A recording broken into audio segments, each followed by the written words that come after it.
Hey there, welcome to the DFS Build NBA Edition. I'm Kevin, that is Taylor. We're getting ready to go over the 4-game main slate over at DraftKings.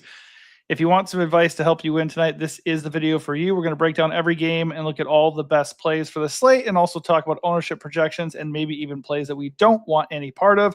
If you want finalized core plays for this slate, head to dfsbuild.com. Just $5.99 if for the entire month to get access to all the NBA plays we have, plus the insight we write up for each slate, plus NHL, MMA, MLB, and of course, for Super Bowl Sunday, we got something up and ready to rock. So take advantage of that. All that for just one price. You really can't beat that. If you just want free advice, of course, you can keep watching this video, hit the like button, and subscribe to the channel to help us out. And then subscribing gets you alerted to future videos just like this. If you want even more advice for free, head to Discord and you can chat it up with a growing, fun community in there. All right, let's get to it. Ricky is in here watching. Appreciate you, Ricky. My guys, for sure. Right back at you. Let's start it off with Miami and Boston at TD Garden. 226.5 total, 6-point spread. The Celtics are favored. Hey, Miami plays fast, so there's that. Maybe this game is explosive and awesome. Vooch makes his debut. Jaylen Brown is back, but let's start on the Miami side. Who do you like? It's there are not a lot of good games on this slate. They're all bad. Yeah, they are. It's all bad. It's a really bad spot for Miami too, and they're a little banged up. No hero, of course. Is that the main thing? I am clearly very prepared today. Yeah, it's just hero. Yeah.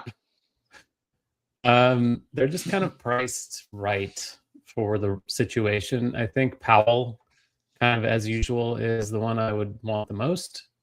7K usage boost without hero, guard forward. He's just always kind of the same play every night. No one here is really jumping out. I think Wiggins is fine for 6K. Not excited about that either, but minutes generally fairly strong for him. Just not a guy who's really going to offer a huge ceiling, but he also won't be super chalky, I don't think. You can just Hawkes or Davion into lineups. I'm not really excited to pay for Bam. 8-7 is quite steep for a rough spot. So probably doing something else at center. The rest I could just fully fit. Yeah, I would say you said it best when you said priced appropriately. Like you could talk me into Norm, Hamey, Wiggins, Larson, Davion, like as just final pieces in. The only one that like maybe borderline stands out would be Norm, but even that. Thing with Bam though, by the way, is Vooch is playing and Vooch is not Keita. So like if Vooch is out there and Bam can eat him alive.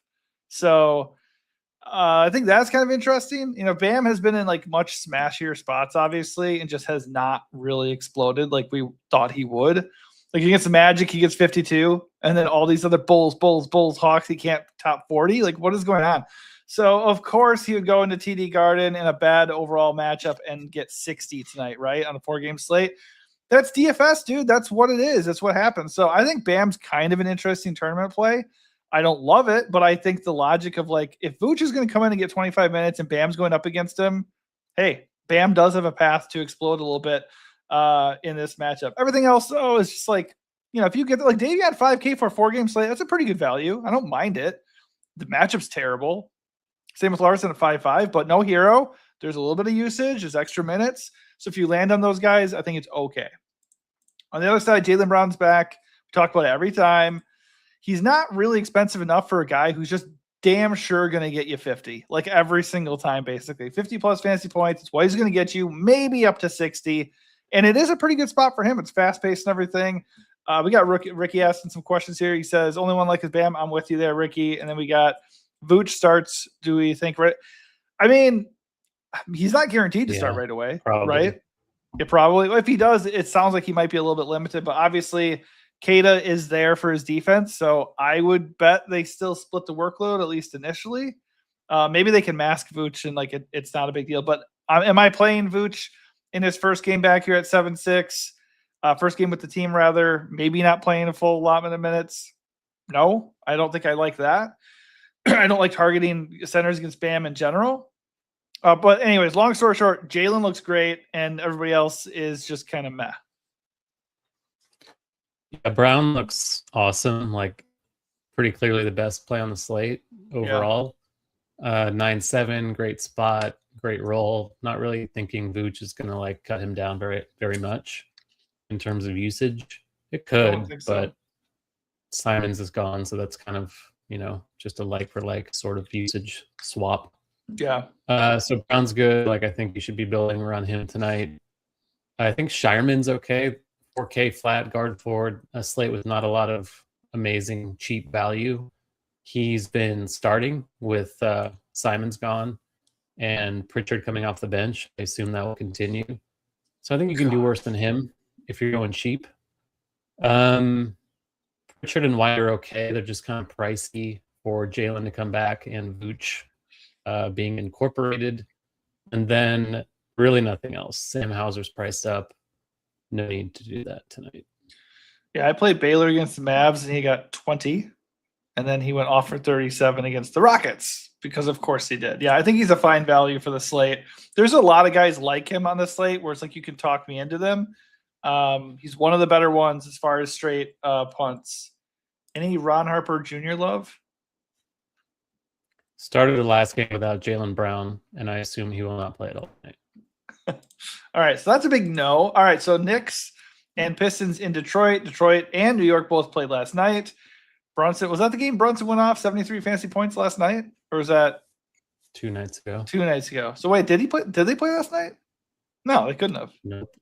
Yeah, okay. So Pistons did, but the Knicks did not. So the Knicks are in Detroit, 3-point dogs. No Cat, possibly no Jalen Duren, who is now the bane of my existence because I played him in all my lineups yesterday as a smash play against the Wizards, and he got injured and was clearly not 100% because he was terrible even before that. But I digress. Knicks, obviously, not in a really good spot here on the road against a very good defensive team. Jalen Brunson, though, does get a usage bump. So matchup be damned. You certainly could make a case for Jalen Brunson here. And then with no Cat, OG Anunoby, Josh Hart, Mikal Bridges, they're all going to get a little bit more usage or a lot more usage, but good luck guessing which one. Mitchell Robinson could be in for a really good game here, especially if Duren sits. If Duren's in, it's not a good spot. But at 4-3 with no Cat, like he could push for the most minutes we've seen out of him in a while. So I think he looks like a pretty awesome value. Yeah, he'll probably top out at like 24, but he's 4-3 and he's good per minute. And maybe Duren won't play. So even if Duren's in, I'm okay with it. Like Robinson's there rebounding, there block shots, he might score 4 points. So there's always a low floor with him. But for the salary on this tiny slate that kind of sucks, I think Robinson is probably my favorite punt value anywhere. OG, so like Towns being out obviously boosts the usage for everybody else. And then OG is questionable. So like they could get really thin and the usage could really concentrate between Brunson, Hart, maybe Bridges, I think would probably be next behind Brunson, and then Clarkson would probably play a pretty big role. So that gets pretty gross. Diawara might start even if Anunoby's out. Shamet could be in the mix. Really not that interested in the cheap stuff beyond Robinson. As of now, it's kind of Anunoby and Hart for me, well ahead of Brunson. I just think Brunson's kind of pricey. Really tough spot against Asar Thompson and this perimeter defense. So if Brunson gets steamed because Cat is out, I'm not super into that, and I would just rather spend the salary elsewhere. Yeah, I think going in like Mitch Rob right now is a lock for me value-wise. And then it's if I get to a Nick, like I'm with you. I feel more comfortable with the mid-range guys. Like Josh Hart, I think is the one I like the most just because he doesn't have to explode as a scorer to get there at 7-1. Like OG's only $200 cheaper. Mikel's only $500 cheaper. I just think Hart is the play if you're not going to go Brunson here. So I'll be looking at Mitch for sure, and then maybe Hart. Like I think Brunson's a fine play. It's just he doesn't project very well in the matchup. Is terrible. So we'll see what the ownership is. On the other side, Cade could let it rain here from deep. We know the Knicks give up threes. 10.2K, almost a 50-point fantasy projection. Nothing bad there. Jalen Duren obviously is questionable after leaving last night's game. I'm not playing him even if he's in. It's not a good matchup, and I don't trust him now. You said Tobias Tobias is probable now. So I think they have everybody. So that puts a little ding in my interest in Azar Thompson. Like, I think he's still okay, especially if Duran's out. But obviously the big winners if Duran sits are going to be Isaiah Stewart at 4.9 and possibly Paul Reed at 4.1. So we'll just have to wait and see about Duran, but I have a lot of interest in both those Detroit bigs if that's the case, and don't really want to play the other guys if I don't have to. Yeah, Cade is good just because it's a small slate. I'm okay with him. I'd rather play Brown if I'm paying all the way up. But this should be a good game. It just might be kind of a defensive slugfest with the on a back-to-back and New York shorthanded. If Cade's out, obviously we talked about this last time, but like Dennis Jenkins would be probably the big winner there from a minute standpoint, and probably becomes the best value on the slate if he gets the start. I think you can consider Sasser in tournaments in that situation. If everyone's in, I'm not that interested in anyone beyond Cade. Like, I think Isaiah Stewart is cheap enough to play. Obviously, if Duran's out, Stewart's going to look better. Paul Reed looks better. But Stewart was quite awful last night. He played nearly 30 minutes. Don't really know what happened there in a spot against the Wizards. But what the hell? Yeah. 5.5 points against the Wizards? He started with Tobias out and then played a lot of center without Duran also. And how does that happen? How do you get 5 against the Wizards? It doesn't make any sense. Has Sarr turned into like an elite defensive player all of a sudden? Nope. Oh my gosh. Okay. On to the next game. The first good game really on both sides, maybe. Pacers and Bucks in Milwaukee. Pacers are 2-point favorites. I think it's 1.5, but this game actually could be pretty good. Siakam 8.8 feels a little bit cheap, but he projects pretty darn well. The matchup is not scary. So yeah, he's in play. Andrew Nembhard at 7.3 with no Mathurin traded away. I think he's okay. He looks pretty good. Nesmith obviously gets a boost. You got Walker at 5.7. Those guys are pretty nice low mid-range options. It drops off considerably after that. Like Furphy gets minutes. McConnell off the bench is fine. Like, you can talk me into some of these guys as fillers, but the only guys that really stand out are going to be those first 4. Yeah, I think Nesmith is pretty good. 5,600 could be a good game environment. No Mathurin. He's a little cheap, I think, for the minutes he could play. Any small forward is helpful. So I like him a lot. I think Siakam's fine. I think Nembhard's fine. They're kind of secondary spins, but I think both are perfectly good if you land on them. My main interest here is saving salary. I think McConnell, 15 to 16 minutes off the bench always, but he could get you 20. And at 4-1, a 4-game slate, I think 20 is potentially enough with upside for more. And then my favorite punt, reluctantly, is Micah Potter, 3,300. They traded away Isaiah Jackson. They don't have James Wiseman. So it's really just Jay Huff and Micah Potter who can play center. And Milwaukee does have some size in the front court. So not a fun play, but Potter's 3-3, should see 20-ish minutes. I'm okay with that. Yeah, obviously Zubats isn't making his debut yet. I mean, Huff is in play at 4.8 because he'll probably start. But yeah, I mean, Potter's popping a little bit in the optimals or in the optimal, in the lineup tool rather, but feels bad. But I'm fine with it because he's gonna get burned. McConnell though, with no Mathurin, like, he actually could get a little bit more run than he usually does, possibly. So we'll see. But he's just a good permanent guy. So at 4-1, he's definitely in play. Like, I have a lot of interest in Pacers. Feels bad, but the Bucks are not a scary matchup whatsoever. By the way, Walker's kind of an interesting pivot away from Nesmith, who's getting a lot of ownership, supposedly. So I'm kind of into that. But Nesmith by himself is a good play as well. On the Bucks side, Ryan Rollins looks really, really good. Price came back down. KPJ is there. KPJ played 30 minutes, or is it 29? Yeah, 29 minutes in his last game. 47 fantasy points. I think KPJ is viable now. It doesn't look like he's going to be like extremely limited. So I do think he looks like a pretty darn good play. I think they both look really good. Bobby Portis is in 7.7. It feels tough though, because like you can't. I don't know. Those guys are like all there, and they're all kind of expensive. But Kuz is out, So we have one less body to worry about in that regard. I think they all look pretty good. Like I think Rollins looks the best, but you could talk me into KPJ, Bobby, and then Miles is just still a nice price plus revenge. 6'4" Miles is kind of appealing. I don't even mind AJ Green because he played 36 minutes in his last game, and they don't have like all their guys. They're a little bit shorthanded here. So at 4.9, he's actually a decent value. He doesn't project very well, but minutes are a big deal.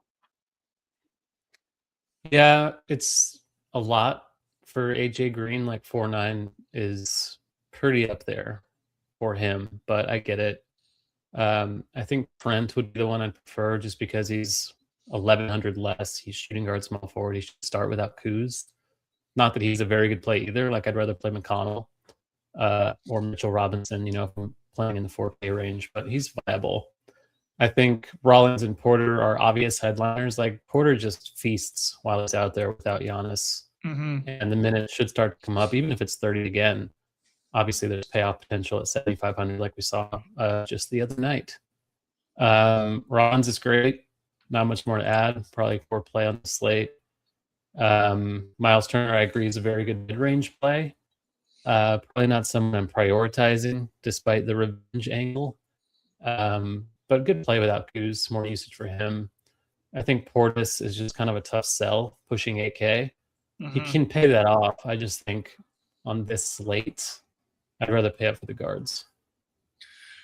Yeah, I agree. I like I said, it's tough because I think they all individually in a vacuum look really, really solid, but you do have to start considering like the way the slate is gonna shake out and everything. Ricky asked if you want to play Quentin Jackson or Cam Jones. They have too many guys there. I would not.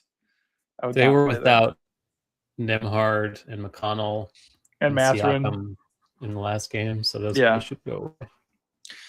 Yep. Okay. So moral of the story: Bucks look pretty darn good. Maybe not Bobby necessarily, but I actually am okay with Bobby, especially since he's not getting a lot of ownership because he's super expensive. I just like them all. I'm going to get to a lot of Bucks. Pels and Wolves, this could easily be the game of the night if it can stay close. That is the question. Trey Murphy went full nuke, 70 fantasy points in his last game. Classic Trey Murphy, who's been a dud before that, and then he just went absolutely nuts. Against the Timberwolves, not as inviting, and he's 8.3K. But usage-wise, and if the game could stay close, he does have a ceiling. Zion is there at 8K. Pretty similar situation. I feel a little bit better about Trey Murphy just because Zion will have to contest with Rudy Gobert. Don't really love that. Sadiq Bey at 6'8", just okay. Feels a little bit expensive. Derek Queen at 6'3", not really the spot I want to play him, but I feel he's always viable in tourneys. And Herbert Jones at 4.8 is a fine value. Jeremiah Fears is right there with Micah Potter as a guy who's popping a little bit, but that feels bad. Yeah, but they traded Alvarado, who'd been playing big minutes off the bench. So I think Fears should be in line for at least the same role, if not a few more. It depends on whether they bring Jordan Poole back into the rotation. They said they would bench him until the deadline. We are now past the deadline. He's 3-2. Yeah, we don't know if he'll play at all, but if Jordan Poole is in the rotation at 3-2, if he plays 15 minutes, he can get hot enough to pay that off pretty easily. We just don't know if he's going to play. Like the floor with him is 0 minutes. He hasn't played in a while. Yeah, they said they were going to bench him until the deadline. So that's what they did. But Alvarado's gone. So there's there are minutes to be filled with Fears and Fool in theory. So I feel pretty good about Fears. I'm just kind of concerned that he's going to get really popular, and it's Jeremiah Fears. He can still play 20 minutes off the bench, which is pretty narrow path, but it is a small slate, a bad slate, and he's a good per minute guy. So I think Fears is good. I'm okay with Herb. Still under 5K, guard forward eligible. Kind of the same thing every night with him. Beyond that, I'm not really into Zion. I'm not really into Murphy. They're good tournament plays. Same with Queen and Bay. They're just kind of all secondary guys on the slate since New Orleans is pretty healthy. You can play Jordan Poole, I think, if you want to roll the dice on that. But again, he could get 0. Yeah, I think he's a pretty sharp GPP punt, though, if everybody's gonna be on Jeremiah Fears as like the top punt play right now. Yeah, that's like GPP 101. Yeah, for sure. Jeremiah Fears is 60% owned. Right. Well, the only reason I'm saying it is because some people might be watching and then they look at the game logs and be like, oh shit, I can't trust Poole because he hasn't played in like 2 weeks or whatever, which is true. It could go poorly, but no Alvarado. They don't have like a ton of guards. They have Murphy, they have Fears, Poole, and Hawkins. Like that's it. So like he should play. It's just like, can he go out there and wreck in like the 15 minutes he gets? Probably.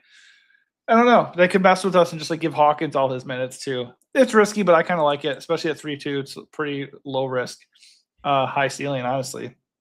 All right, other side, Anthony Edwards. All the Wolves look really good against the Pels. They just are terrible defensively. Should be a fast-paced game. And honestly, I feel like they've played 2 times before. And without checking, I swear both the games were really close, and I think at least one of them went to overtime. So like the Pels have played Minnesota well. So I would not be that shocked if this game does stay close. And like you said, besides trading Alvarado, they're like at full strength. So Ant looks awesome. Ant looks like Jaylen Brown is, I feel like he's like the safest stud of the slate, which feels weird because Cade's on the slate, but Ant is the most compelling GPP stud of this slate, which is weird also because he's got the best matchup you can get. Anyways, him and Jaylen are my 2 favorite plays. I love Ant. I'm wondering what the ownership's going to be at. You can throw it at me if you have it in front of you. Julius he was questionable. If he's in 8-1 for Julius against the Pels, that's pretty good. He looks good for sure. Rudy could just clean up here at 6'5". Nas could smash off the bench. DiVincenzo's cheap enough to play. Jaden McDaniels is cheap enough to play. Isle makes his debut, not playing that at 6'1". Don't think he's going to give a dent to anybody. They all look good.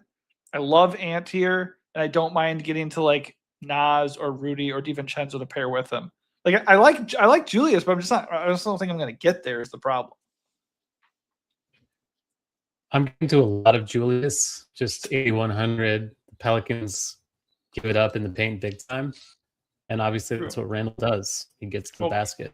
So does Edwards, though. Edwards can get it all over the place. I'm not saying he's not a good play. I'm just saying I'm getting to a lot of Randall. Fair. Given the salaries, Randall's the more discounted of the 2. I think he'll be more popular as a result, of course. So that's the trade-off you have to consider.